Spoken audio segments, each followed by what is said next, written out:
안녕하세요. 저는 올해 30대 중반의 남자입니다. 지금까지 살아오면서 행복했던 순간이 단 한 번도 없었다고 말할 수 있는데요. 그런데 얼마 전 저희 집에 아주 큰 사건이 일어나고 나서부터 제 인생은 행복해졌습니다.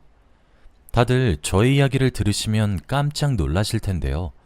저도 이렇게 글을 쓰면서 일어난 일들이 한 번에 파노라마처럼 지나가니까 기분이 묘합니다. 집안 이야기라 조심스럽긴 하지만 그래도 저 같은 사람도 행복할 수 있다는 걸 말하고 싶었어요. 저는 어렸을 때 금슬이 좋은 부모님 밑에서 자랐습니다. 외동아들이다 보니 부모님의 사랑은 제가 다 받았죠. 하고 싶은 거, 먹고 싶은 거 다 사주면서 아낌없이 지원해 주셨고, 부모님도 사이가 좋으시니까 늘 가족들과 보내는 시간이 제일 행복했어요. 초등학생이었는데도 불구하고 부모님을 보면서 이런 부부가 되고 싶다고 생각할 정도였으니 말이죠. 아버지는 정말 이상적인 분이셨습니다. 상상 속에서만 존재할 것 같은 다정하고 듬직한 아버지 말이죠. 늘 아들이었던 제게 가장 친한 친구가 되어주셨습니다. 주말만 되면 저희 집은 셋이서 공원에 산책이나 소풍을 갔어요. 그럴 때마다 아버지와 같이 야구도 하고 배드민턴도 치면서 즐거운 시간을 보냈습니다. 제 인생에서 가장 존경하는 사람이 아버지라고 입이 닳도록 말할 정도였죠.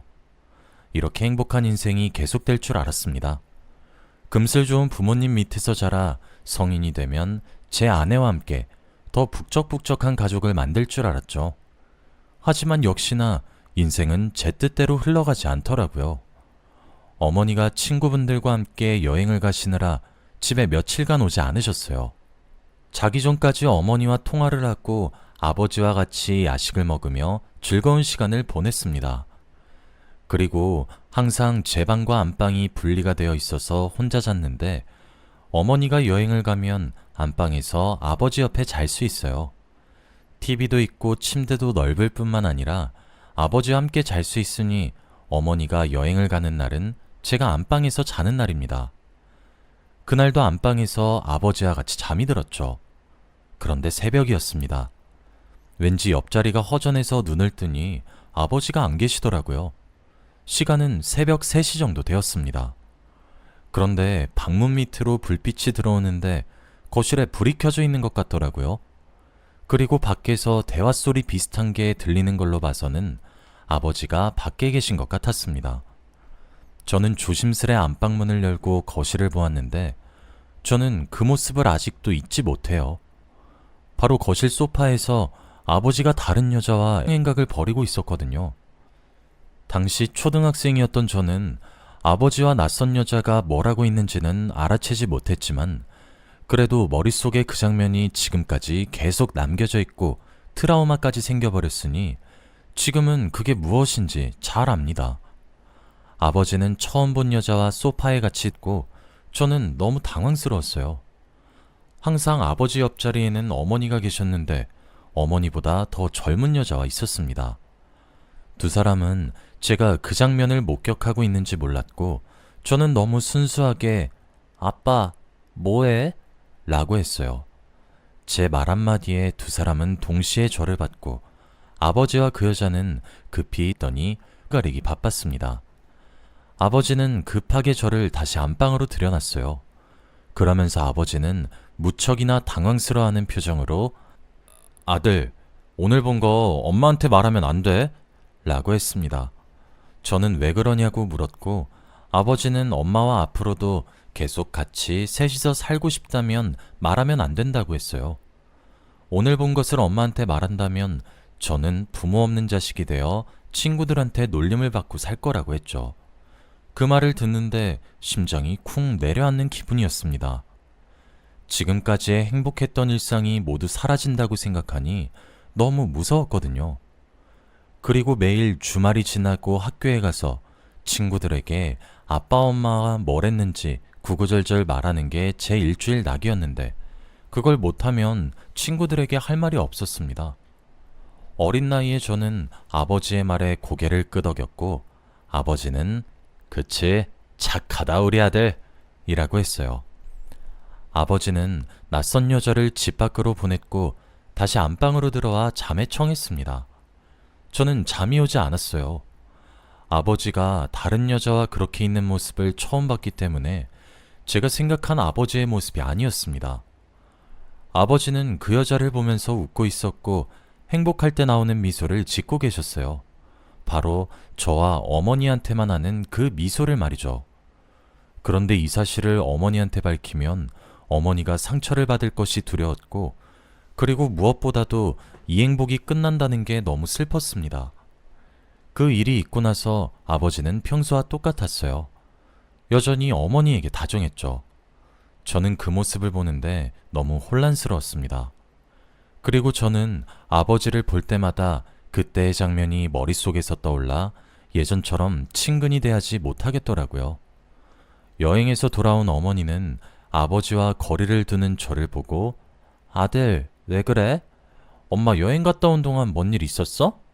라고 물었고, 저는 그 말을 들은 순간 아버지를 쳐다봤는데 아버지는 저를 보고 어머니 몰래 조용히 하라는 손짓을 하고 있었어요. 그래서 말을 하지 못했습니다. 저희 집은 주말마다 같이 소풍을 가는 걸 그만뒀고 저는 아버지와 점점 멀어졌어요. 그리고 시기가 딱 사춘기였기 때문에 나름 멀어질 핑곗거리가 생겼죠. 그런데 이렇게 멀어지니 어머니가 많이 속상해했습니다. 예전에 가족 분위기가 그립다고 하면서 말이죠. 저도 이해가 갔지만 도저히 아버지를 인정할 수 없었어요.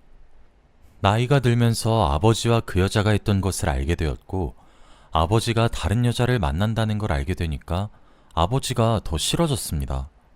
그런데 어머니가 속상해하고 집안이 삭막하니까 아버지가 어느 날 제 방에 찾아오시더라고요. 제가 그날 이후로 많이 바뀌어서 이야기를 하러 왔다고 했습니다. 그때 어머니는 집에 없었고 저와 아버지뿐이었죠. 아버지는 제 방으로 와서 제 손을 잡으시더니 그때 본 그 여자와 헤어졌다고 말했습니다. 그리고 지금은 그게 얼마나 잘못된지 알기에 다시는 그러지 않겠다고 미안하다고 했죠.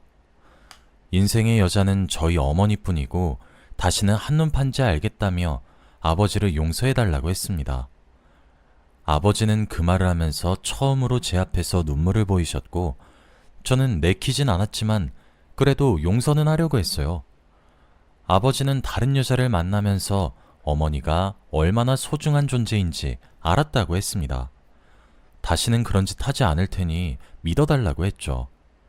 그렇게 그 일이 있고 나서 몇 년 만에 아버지와 진솔한 대화를 했고, 그래도 상황은 전부 다 나아졌습니다. 그래도 예전에는 아버지가 마냥 싫었다면 아버지의 사과를 받고 나서는 조금 이해해보려는 노력은 했어요. 그렇게 저는 조금 더 아버지와 친해질 수 있게 되었습니다. 하루 종일 말을 한마디도 안 했다면 지금은 용건 정도는 물어볼 수 있는 사이가 되었죠. 그리고 저는 성인이 되었습니다. 부모님의 지원을 더 이상 받지 않아도 될 만큼의 회사 취직에 성공을 하게 되었어요. 그래서 독립을 하기로 결심했습니다. 그 당시 20대 중반이었던 저는 또래에 비해 취직을 일찍 했거든요. 어머니와 아버지가 단둘이 집에 계시는 게 걱정되긴 했지만 그래도 저번에 저에게 울며 말씀하신 사실을 믿어보려고 했어요. 저 없이 두 분이서 하루 종일 붙어 계시면 다시 사이가 좋아질 줄 알았습니다. 저는 걱정을 가득 안고 집에서 나갔고 홀로 서기를 시작했어요. 이제 부모님도 나이가 있으시고 정년퇴임을 하셔서 제가 용돈을 보내드렸습니다. 그런데 일상생활이 너무 바빠서 집에 자주 내려가지는 못하겠더라고요. 연락은 자주 드리지 못했지만 그래도 꼬박꼬박 안부 연락은 드렸습니다. 항상 전화를 할 때마다 두 분이서 행복하게 전화를 받으시는 모습을 보니 조금 안심이 되었죠. 아버지는 정말 어머니를 소중히 여기시는 것 같았고 저한테 울면서 말씀하셨던 내용이 전부 다 진심이라는 것을 조금씩 알게 된 것 같아요. 그래서 저도 아버지한테 마음을 많이 열었습니다. 확실히 집을 떠나다 보니까 부모님이 많이 뵙고 싶긴 하더라고요. 그래서 더 정이 든 것 같습니다. 그렇게 혼자서 지낸 지 몇 년이 지났어요. 그동안 두 분은 여전히 잘 지내셨고 저도 부모님과 사이가 좋았죠. 다시 예전처럼 돌아가는 줄 알았습니다. 그런데 이렇게 행복하려고 하는 순간에 불행이 시작되더라고요. 정말 사람은 한 치 앞도 모른다는 게 맞는 말 같습니다. 저희 어머니가 암에 걸리실 줄은 꿈에도 몰랐거든요. 저희 집안에는 암에 걸리신 분이 단 한 분도 없습니다. 그래서 항상 TV나 영화에 나오는 건 다 저희와 상관없는 줄 알았어요. 그런데 그건 저의 착각이었습니다. 어머니가 위암에 걸리셨거든요. 최근 들어서 안색이 좋지 않으신 이유가 바로 그것 때문이었습니다. 저는 그 소식을 듣고 정말 하늘이 무너지는 줄 알았어요. 잘못하다가는 어머니를 잃을 수도 있겠다는 생각이 들었거든요. 어머니는 항암 치료를 받으면서 한동안 병원에 입원하셔야 했고, 저는 급히 고향으로 내려갔습니다. 저는 월차를 내거나 출퇴근을 병원에서 하며 살았죠. 아버지는 매일같이 나가서 꽃을 사오셨고, 어머니가 해달라는 걸 다 해줬어요. 저희가 병원 신세도 오래 지고 가족들끼리 사이가 좋으니까 같은 병실에 있던 다른 환자분들이 부러워하시더라고요. 특히 아버지를 보면서 저런 애처가가 없다고 다들 자기 남편들과 비교를 했습니다. 어머니는 기분이 잔뜩 좋아지셨고 저도 그 모습을 보니까 흐뭇하더라고요. 어머니가 입원하신 지 한 달 정도 되었을 때였습니다. 6인실을 쓰다 보니까 저희 병실에 오는 외부인이 어떤 환자의 가족인지 다 알아요. 얼굴도 자주 보기도 했고 이야기도 많이 나누니 말이죠. 그런데 그날은 한 여자와 남자아이가 들어왔습니다. 그 여자 얼굴을 보는데 왠지 모르게 낯이 익더라고요. 누군지 알아차리기도 전에 그 여자는 아들로 보이는 남자아이의 손을 잡고 저희 침대로 성큼성큼 걸어왔고 대뜸 아버지의 뺨을 내리쳤습니다. 그 병실에 있던 사람들이 하나같이 놀랐죠. 그 여자는 뺨을 때리고 말을 이어나갔습니다. 야, 이 미친놈아. 어제 온다며. 네 아들 계속 아빠 찾는 거 안 보이니? 네가 이러고도 애 아빠야. 애 안 볼 거면 양육비라도 보내던가. 너 진짜 내가 고소할 거야. 그리고 저기요. 얼른 이 새끼랑 이혼하세요. 사람들 앞에서는 마누라밖에 없는 척 하는데 뒤에서는 이 여자 저 여자 다 만나고 다녀요. 우리 아들도 이 새끼야. 아버지는 그 여자의 말을 듣고 아니라고 말을 못하고 있었습니다. 어머니는 동공이 미친 듯이 흔들렸죠. 환자들도 입을 턱 막고 마치 막장 드라마를 본 것 같은 반응이었죠. 그런데 갑자기 그 여자가 손가락으로 저를 가리켰습니다. 너, 나 알지? 너 어렸을 때 거실에서 나랑 네 아빠랑 있던 거 네가 봤잖아. 순간 머릿속에서 그 장면이 스쳐 지나갔고 그 여자가 그때 그 여자라는 것을 알 수 있었습니다. 왠지 모르게 낯이 익었던 이유가 바로 이것 때문이었죠. 아버지는 그 여자의 손목을 끌고 병실을 나갔고 병실에는 정적이 흘렀습니다. 어떤 말을 어떻게 해야 할지 모르겠더라고요. 다들 저희 어머니 눈치만 살피고 있었습니다. 어머니는 정말 힘들어했고 머리가 터질 것처럼 보이더라고요. 아버지는 며칠 동안이나 들어오지 않았습니다. 연락을 해도 받지 않았죠. 어머니는 그동안 몸이 더 안 좋아졌습니다. 그래도 그 여자가 나타나기 전까지는 조만간 퇴원을 해도 될 만큼 많이 나아지셨어요. 그런데 그 여자가 나타나고 나서부터는 항암 치료도 제대로 안 받으시려고 하고 사는데 의지가 없어 보였죠. 그 모습을 옆에서 지켜보는데 제가 다 힘들었습니다. 그런데 어느 날 새벽이었어요. 아버지의 빈자리를 대신해서 제가 어머니를 간호하는데 자고 있었습니다. 저는 어머니 침대 밑에 간이 침대에서 자고 있었죠.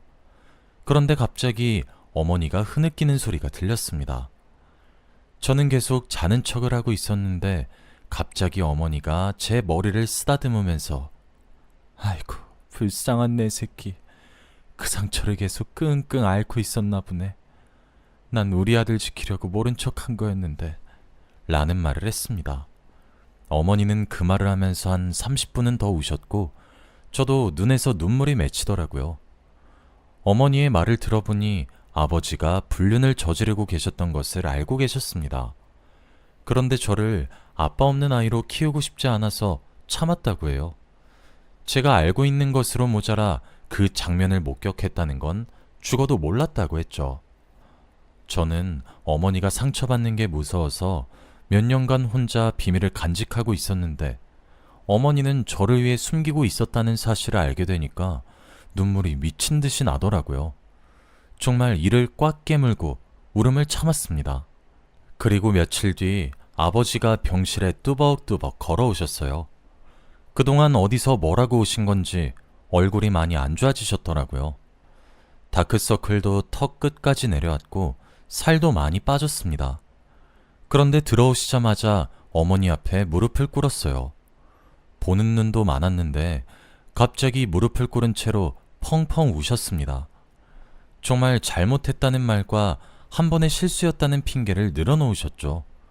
그 여자와 잘 정리했다고 했고 그 뒤로는 단 한 번도 여자를 만난 적이 없대요.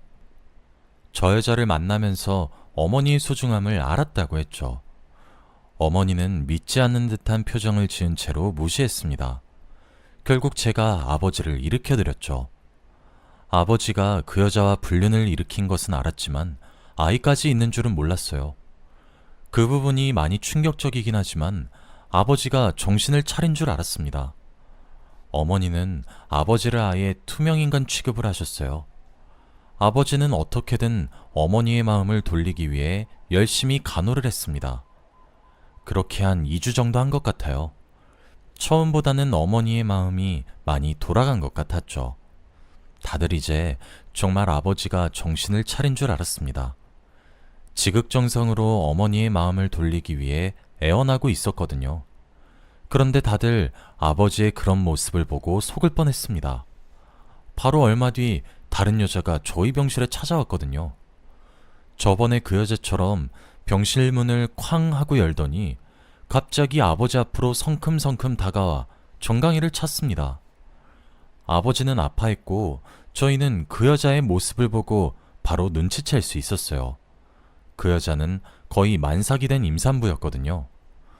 병실에 있던 아주머니들도 기겁을 하면서 미쳤다고 이런 콩가루 집안이 어딨냐며 놀라셨죠. 저번에 아이를 데리고 왔던 여자가 마지막이었다는 아버지의 말은 거짓말이었습니다. 어머니는 아버지한테 기대도 하지 않았는지 기가 막히다는 듯 그 광경을 쳐다보고 있었죠. 아버지는 내 아이 맞아? 내 아이 맞냐고! 라며 화를 냈지만 다들 들어주지도 않았습니다. 아버지는 끝까지 자기 아이가 아니라고 우기셨지만 결과는 친자식이 맞았어요. 그리고 아버지는 할 말이 없으신지 이혼을 하자고 하셨죠. 어머니는 당연히 이혼을 하기로 했고 위자료도 많이 받았습니다. 아이를 데리고 온 여자도 유전자 검사를 해서 아버지의 친자식인 증거를 받았고 임신한 여자의 뱃속에 있는 아이도 친자식이 맞다는 결과지가 있어서 승소하는 것이 쉬웠어요. 어머니는 한 번이 어렵지 두 번, 세 번은 쉽다며 아버지의 불륜을 알고 나서부터 이미 사랑은 없었다고 합니다. 그런데 이렇게 아이까지 만들어 올 줄은 꿈에도 몰랐대요. 저도 아버지가 낯선 여자와 그 짓을 하고 있는 것을 본 순간부터 아버지에 대한 애정도 없었으니 정을 떼기도 쉬웠습니다. 어머니는 아버지와 이혼을 하고 몸이 더 좋아졌어요. 이를 갈며 항암 치료를 하셨고 많이 건강해졌습니다. 아버지와 이혼을 하시니 후련하시다며 더 행복하게 사시는 것 같더라고요. 그런데 아버지는 주기적으로 어머니에게 연락을 하십니다. 두 사람에게 양육비도 줘야 하고 이혼 위자료까지 드려야 하니 돈을 빌려달라고 하는 것으로 모자라 다시 합치잔 말까지 하세요. 어머니는 오히려 그 연락을 보고 어이가 없다며 그냥 차단해 버리셨습니다. 아버지는 공중전화로도 어머니에게 전화를 하시고 모르는 사람에게 전화를 빌려 어머니에게 연락을 하시죠. 그 뒤로 어머니는 모르는 전화는 절대 받지 않습니다. 그렇게 저와 어머니는 새 출발을 시작했고 지금은 너무 행복해요. 어머니를 저희 집에 모셔서 같이 살고 있습니다. 아버지의 불륜 현장을 목격하고 나서 소파에 앉지 못해요. 그 트라우마가 아직 남아있어서 저희 집에 소파가 없습니다. 쇼파만 보면 그때의 장면이 떠오르거든요. 아버지 때문에 트라우마가 생기긴 했지만 그래도 어머니와 함께 헤쳐나가 보려고 합니다. 다들 응원해 주시길 바랄게요. 저희 이야기는 여기까지입니다. 들어주셔서 감사합니다.